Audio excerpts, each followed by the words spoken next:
But now we kickstart with the newspapers. I have the Daily Graphic today and the New Finder, and you can guess what the major stories are about. Yes. Obviously, we're going to talk about the reshuffle, the president. Yes, sir. Convenient exit out of the country immediately after this.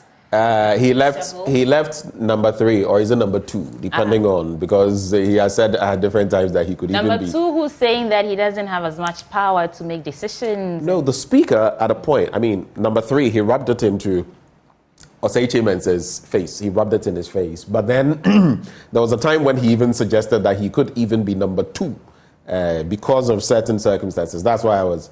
But number 3 had to deliver the message, starting with Finance Minister Ken Ofori-Atta, now replaced by Dr. Amin Adam. But you know, the bit there too, some say with the newfound role of Ken Ofori-Atta, actually, he's become more powerful. Yes, that's not removing him from office. So that is actually an upgrade. In fact, it is what's that word in when you are Promotion? It's a promotion, for Ken Ofori-Atta for all the good things he's done to our economy. He's been promoted. Yeah. So he's taken us to, and what are some of the gains? He's moved us from a positive GDP to one that was very near the pit of hell. He's got us up to the IMF. We've hit record levels when it comes to downgrades from the major ratings agencies.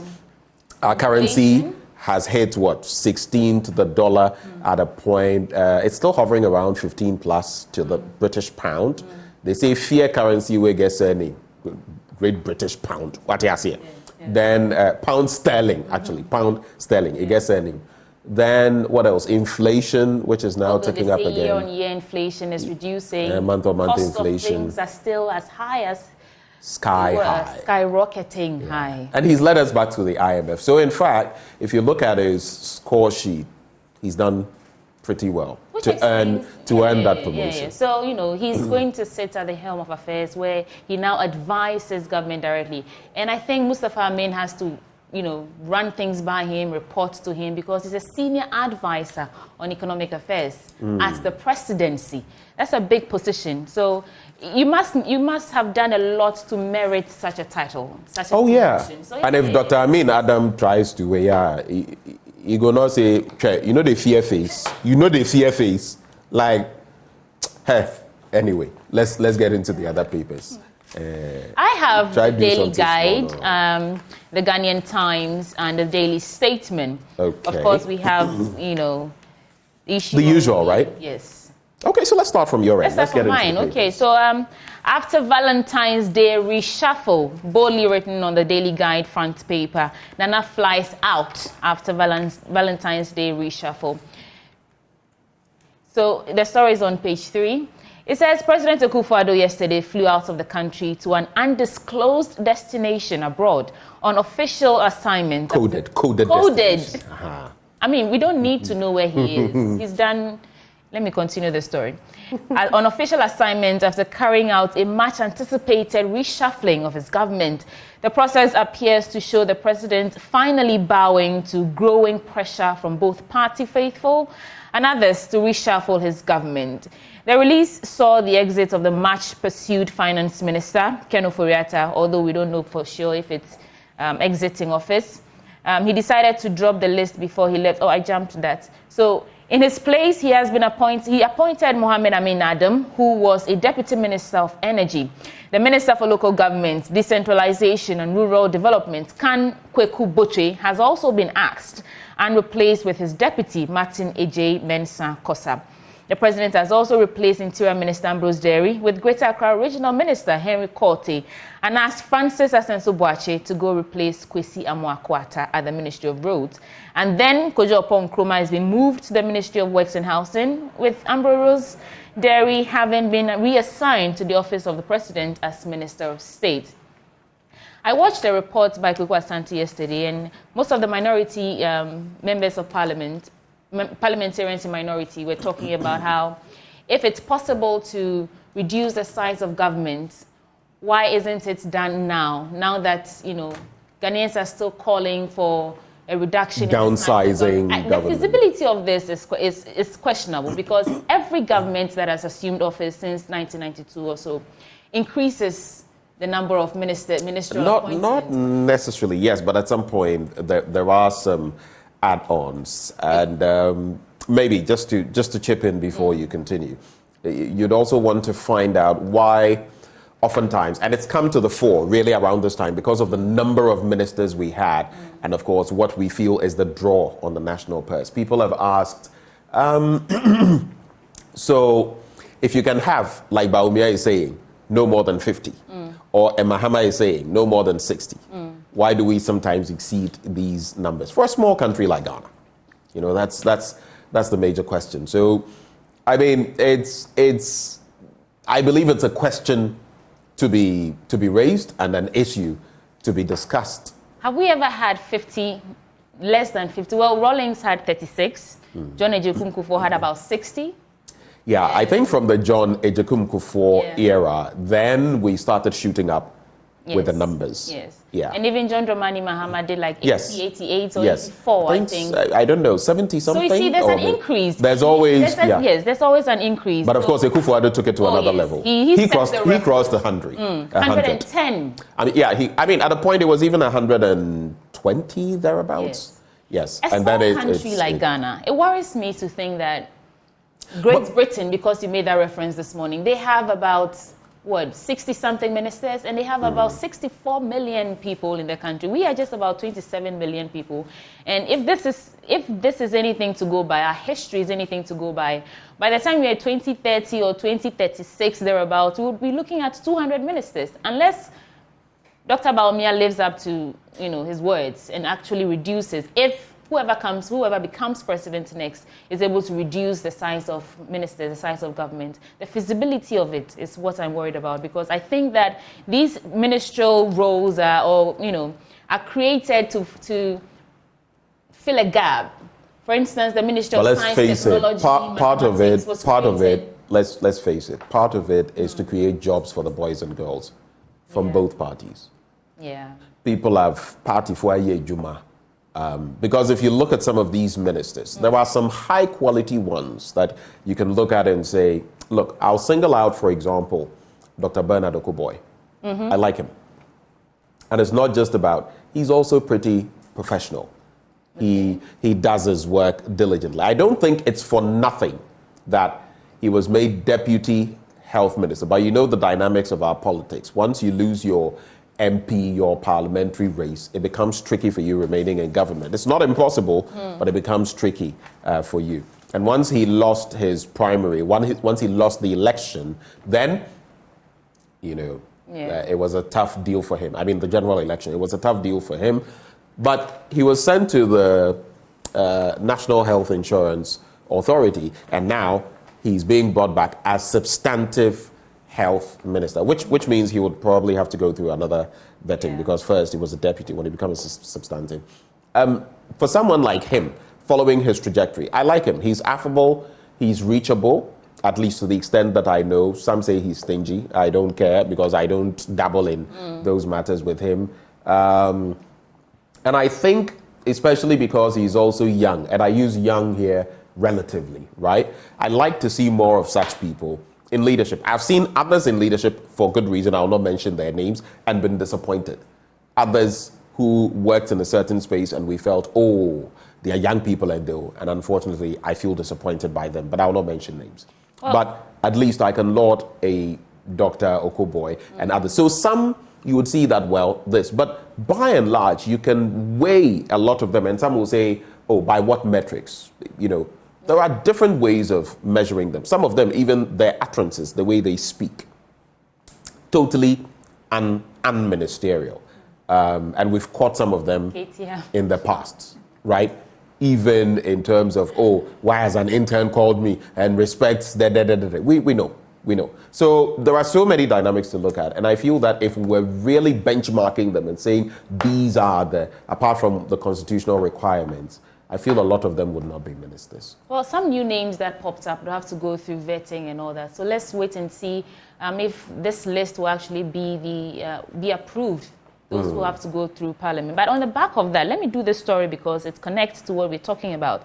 The NPP is commending Akufo-Addo for the ministerial shake-up. The story is on page 6. The New Patriotic Party leadership has commended Akufo-Addo for the ministerial reshuffle. A statement issued and signed by the General Secretary, Justin Kodu-Afrimpong, expresses gratitude to the President of the country. It is close. Let's clap for Akufo-Addo. Yes. He's done well. Yeah. How many months to 8 months, 8 or 9 months to go. Okay. Yeah. And it's his party, so you don't expect the president of the country on the flag, from the NPP to do something like this and not be commended by his party. Yeah. So they're saying that the president's action, quote, underscores the president's commitment to fostering progress and revitalizing our administration.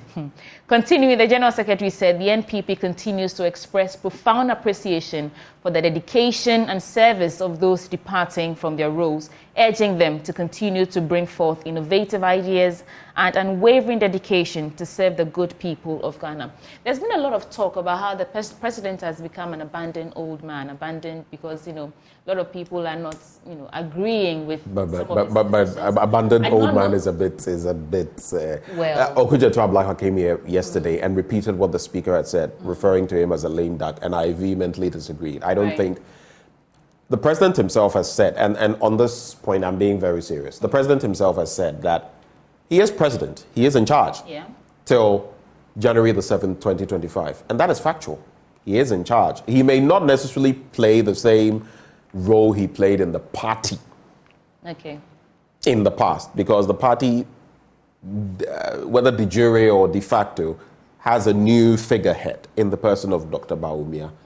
But I think, he still wields his powers and he's still doing his thing. But maybe he has to play the role of John the Baptist and take a bit of a step back so that Dr. Bawumia will shine more. But my question, though, is this ministerial shake-up, is it Nana Addo Dankwa Akufo-Addo's shake-up or Dr. Bawumia's reshuffle?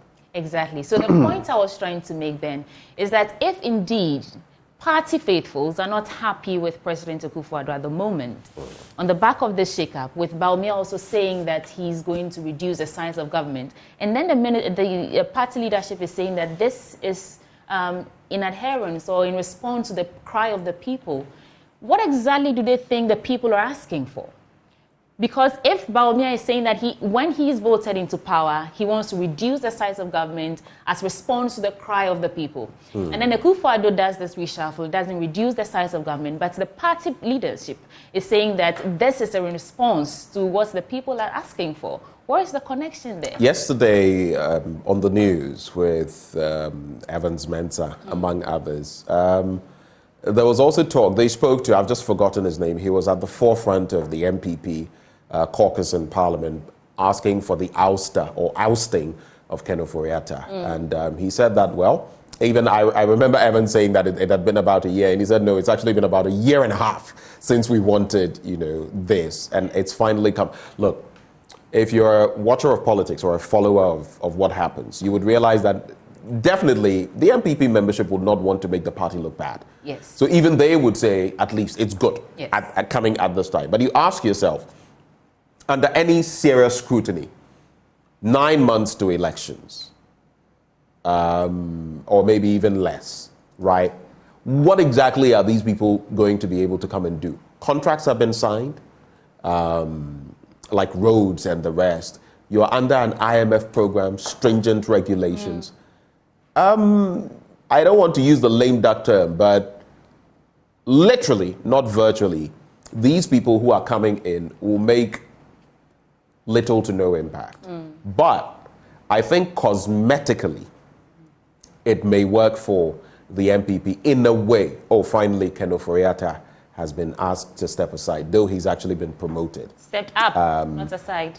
Well, step up, yes, good term. Dr. Okoboye is coming in. I feel more comfortable with Dr. Okoboye at the health ministry compared to Kweku Agyeman-Menu. I feel Kweku Agyeman-Menu has done his bit, but things that I'll keep remembering, how COVID-19 was handled, the vaccines, and for the first time in the Fourth Republic, me hearing that vaccines for children, Yamutu, they were not in existence for, that some of those things left me scarred in terms of his output and his work and some other dynamics in terms of money being paid for vaccines. Securing vaccines at bloated prices and all that. And the General Hospital, even members of parliament themselves fired him that day when he said that together with Ken Ofori-Atta, they'd secured about 50 million to continue the project of the La General Hospital, but they didn't know where the money was coming from. So he's been, I think Ken Ofori-Atta and Kweku Agyeman-Menu have been the two most talked about, not unpopular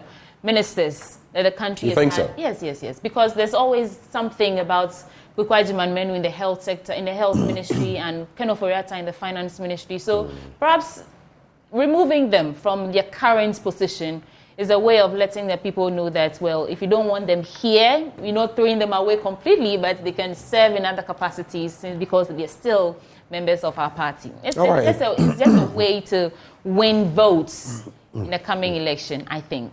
Well, let's check out other stories. Yes. Inflation hit 23.5%, Benjamin. This is a marginal increment.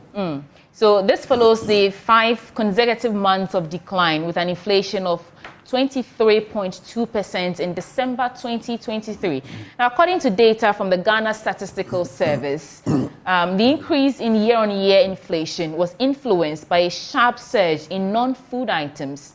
This includes housing, clothing, transport, while non-food inflation increased to 20.5% in January 2024 from 18.7% in December 2023. So food inflation, however, continued to decline. It fell marginally to 27.1% in January from 28% in December. And for the month-on-month inflation, which is where the problem is, the food inflation stood at 1.6%, while non-food inflation was estimated at 2.4%. Do you think that you are feeling the impact of this reduced decline in the rate of inflation in the country? Have you bought anything, paid for some service that made you feel like, okay, so things are gradually reducing, the cost of living is gradually coming down, Ghanaians are able to breathe a little? Do you want an honest answer, or do you want me to massage it? No, I want an honest answer. Brutally. Absolutely no. Well. No, but that's what I've been fighting. Not fighting, but going toe-to-toe with MPs and others who come here on. Because when they talk about, an inflation year on year, I'm like, don't be intellectually dishonest in a way. Because you know that the fine print is like talking about the macro economy. What does it yield for the micro? I know in economics, it takes time for the macro to trickle down to the micro. But if the micro is not felt, and you're simply putting out macro figures, then you probably don't understand your economics properly, or you don't know what the results are that the people seek. Because, we grew by this, but your pocket has dwindled by that, does not mean anything to the ordinary person. So you can use that same analogy for this bit about inflation and all of that. Since it's been about a year and a half, 2 years, things have been going up in price. You know, inflation also is personal. Yeah. It depends on what you like to buy. Yeah. So if you like to buy things that are imported into the country and all of that, your inflation definitely may be 700% when someone else's inflation is about 200% or 50%. It depends on the dynamics. But the point generally is, look, let's take common items. When was the last time you bought chicken? Fish. Fish, don't go there. Don't even try it. It's crazily expensive. You go and buy other things. And what makes it even worse? The taxes.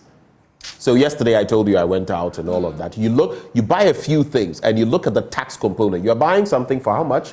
Is it 100 and something cedis? I've forgotten the exact. And that was even just part of there. And your bill, I think, is it almost 200 cedis, and your tax component is about 40 something cedis. Yes, it's wild, very wild. Are you getting that picture? Yes. That's about what, 25% of the total bill. So when people come here and they try to, it's very easy to pin them down because it's illogical, I'm sorry, to even suggest that the cost of everything here, the people selling, the people doing this, they translate it. So they push it back to the customer. Like they've said, look, transport fares, if you increase by this, if you say we should pay emissions this, we're going to pass it on to the consumer. Simple. They will not take the hit. So that's the reality. Absolutely. No. And true, inflation is not the figures they're giving us. Inflation is your pockets, how much you have in your pockets, how much you have coming into your pockets, and then the difference is in taxes. Now, the issue, well, I watched Dr. Kasiel Atuforsen with Evan Smith on PM Express, and he was also saying the same thing, that inflation is your pocket, and that he was going to propose a private member's bill to remove the taxes, if indeed it is possible to do that. So, as to where or why Ghanaians are being taxed so much, and yet government wants to preach reduction in inflation, yet it's not reflecting in our pockets. It's a song that not many Ghanaians want to hear. Anyway, what do you have, Benjamin? So I have the Daily Graphic newspaper. New ministers face high expectations. 18 out. Are you very expectant? Expectant of? The new ministers. It says new ministers face high expectations. I've seen some names that I'm not familiar with. So I'm looking forward to seeing if they go. So you're hoping to see what those people will bring together. Yes. Like the new Minister for Sanitation. No, not Lydia Hassan. Environment, Science and Technology. Okay. That's a new name. Okay. All right. There's also December 7 opportunity to rebuild nation. That's according to the NDC. Supplement on Ghana Hotels Association Awards. That's also in there. And then on the back page, tensions flare at protest for football reforms. We'll bring you details of all of that. So let me quickly get here. So 4 senior governance experts and political scientists have described the ministerial reshuffle as uniquely interesting, emphasizing the fact that it is the first real change under President Nana Addo Dankwa Akufo-Addo. Now, Dr. John Osai Kwapong, our very own, Mary Adda, Professor Seydou Alidu, and Dr. Kojo Pumpuni Asante, however, wondered, quote, why now? And, quote again, what possible difference will it make? Which is what some of us.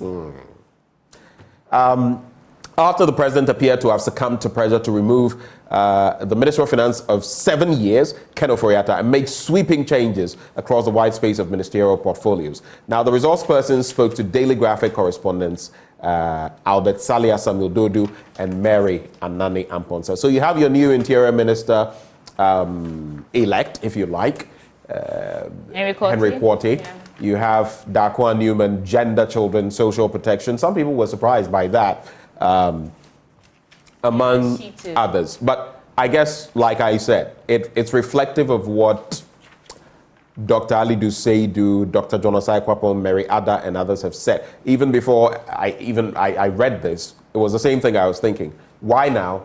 What difference will it make? Basically. Especially with just 8 months to go into the elections. Yeah. Let me get to other stories.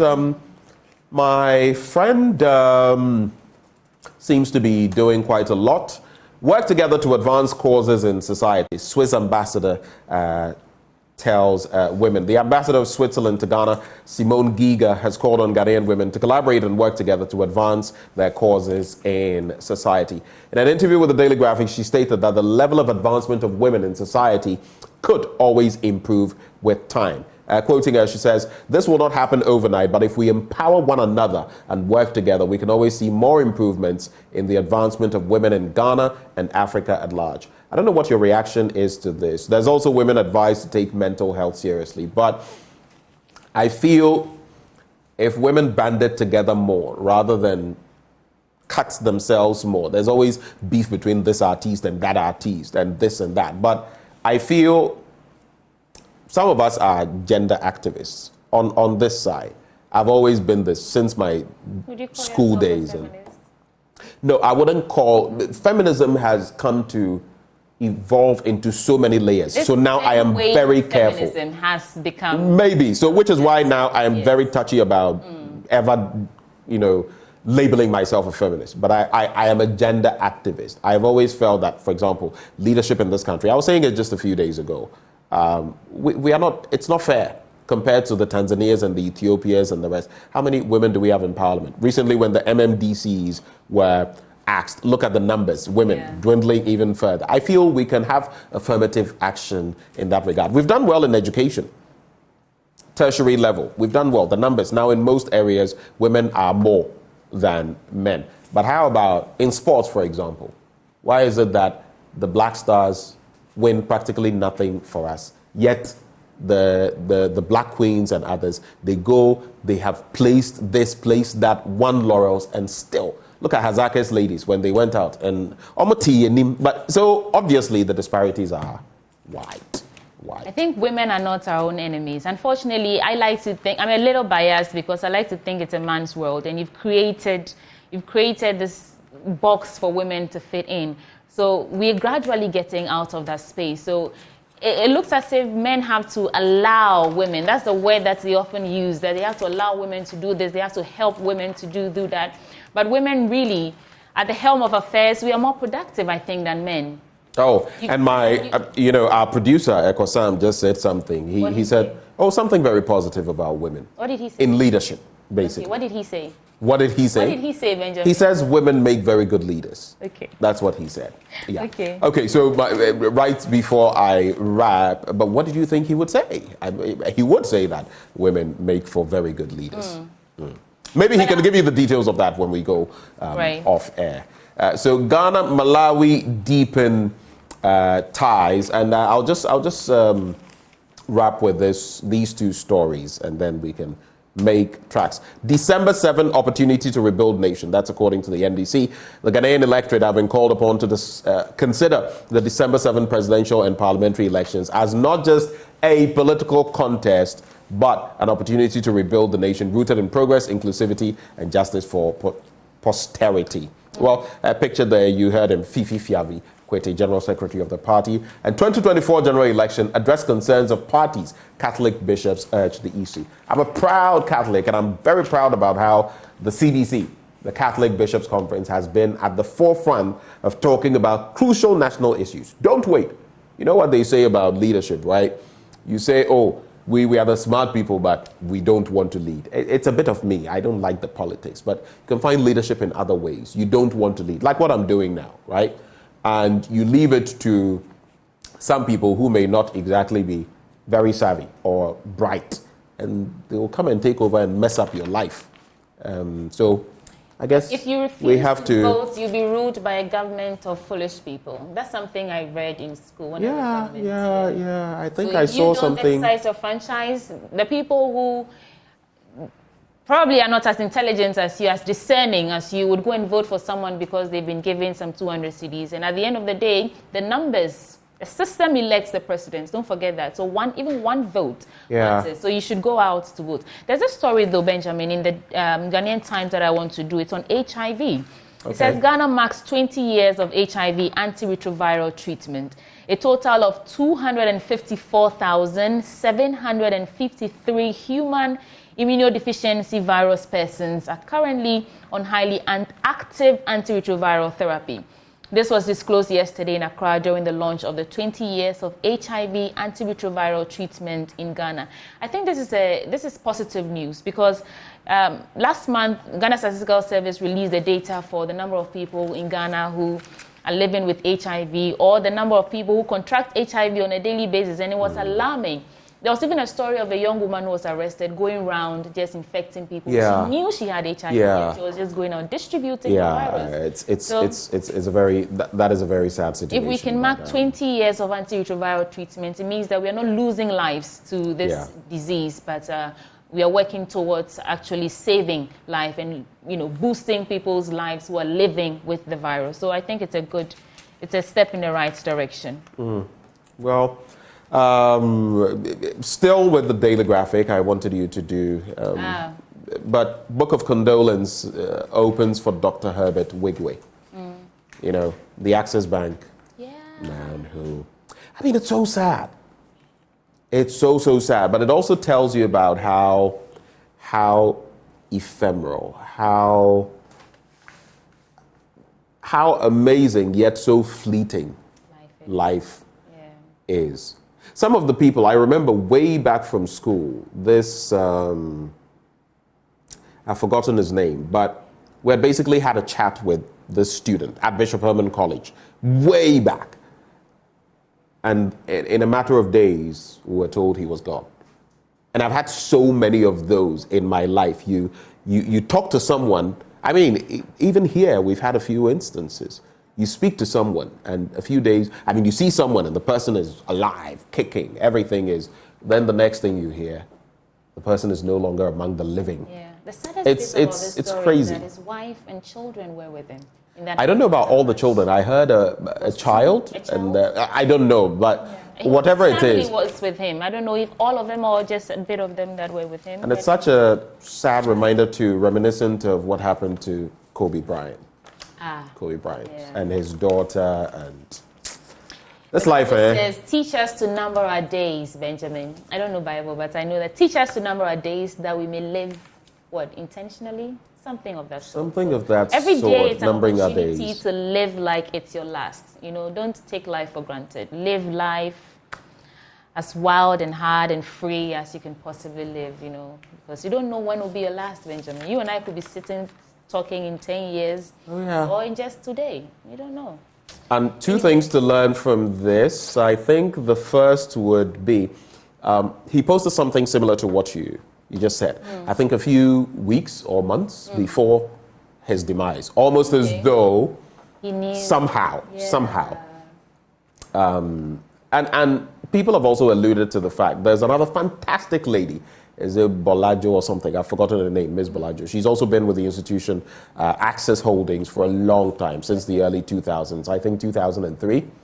She's taken over from him. Okay. And it also points to the fact that, your work will likely outlive you. It's not to say, the Bible says, whatever you do, do well, right? But don't kill yourself. And I'm being very respectful. I'm not talking about now Dr. Wigwe specifically, but even as you work and do everything, make time for yourself. Check out your health. Work out. Love the people around you because, I used to think and if you are gone, make no mistake. If and it's simple. If a Benjamin Akakpo, God forbid, goes today, they will find a replacement. Oh, yes. Of course. Obviously. I always say that you'll always find either someone who's better or someone who's not as close to that person, but they will fill the space. It is life. Which is why I don't joke with rest. I used to think that rest was a bad thing. Sleep is for the weak. You sleep when you die. But as you grow, I realize that, don't kill yourself. Sleep is actually for the strong. Yes. Rest boosts your activity. It helps your brain, your physical body, everything. If the more rest you have, the better your productivity. So I do not think that you should work and not take a break because you want to make your millions or you want to impress your bosses or whatever your reason for working so hard. Always remember that you come first. In your order of priorities, there should be your name. So in my list of the things that are, very important to me, there's first Sweetie Abochi there. Everything I'm number one on my list. Before everything else comes. Because at the end of the day, Benjamin... I'm sure God comes before you, right? Yes. Definitely. Oh, God is overall, God is overall. After God, there's me. Before everything else comes. Anyway, you don't come to play. No. This year, we don't go grieve for anybody. # we don't go grieve. All right, the new finder says Ghana spent $3 million at AFCON 2023. That's according to Minister Mustafa Yusuf. Reshuffle has come too late. That's according to the minority. The big shake-up and pictures there. And hundreds of soccer enthusiasts demonstrate to demand reforms in Ghana football. I think that was the story I wanted to. So, did you follow the protest march yesterday? The Daily Graphic says by hundreds of Ghanaians demanding reforms in football administration and the revival of the Black Stars ended in near chaos as angry demonstrators booed and charged at the Deputy Minister of Youth and Sports, Evans Opoku-Bobie, and leading officials of the GFA who showed up at the Independence Square to address the demonstrators at the end of the 3-hour march. The angry reaction of the crowd prompted the swift intervention of the police who whisked away the Deputy Minister. GFA General Secretary Prosper Harrison Addo and Odro Safo, a member of the GFA Executive Council, in a pickup to avert any danger. I don't stand for any physical whatever, or the altercations and everything, but the people helming our sports are doing a piss poor job, and a lot of them, if I had my way, would be whisked away. The way they whisked away the leadership of the Sports Football Association to avert any chaos. But at least they came to respond to these demonstrators. I think that it was a respectful thing they did to come out. Ghanaians say they are coming out to demonstrate, and the leadership thought, okay, there should be some representation to at least listen to what they have to say. Maybe the people also got angered by what they were even... But whisking them away reminded me of a song from way back. Tell me. Did you ever listen to Cisco? I don't know who Cisco is, unfortunately. You don't know who Cisco is? No. Am I old or you're young? I am a millennial. Are you a Gen Z?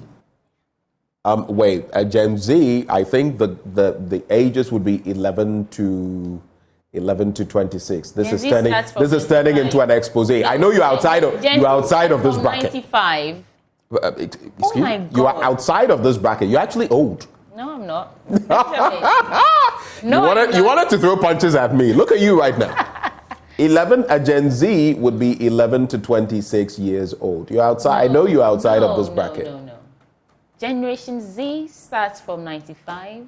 Okay, so let me break it down for you. Cisco belonged to a group called Drew Hill, if I'm not mistaken, and later he separated himself, just as Justin Timberlake was with NSYNC. So, and then he started singing, and in one of his songs he goes, "Let me whisk you away." I can't continue with the rest. You should check out that song. So we should whisk away the... Now, if I continue, I'll say things I can't say on air. All right. So that's how we cap it off.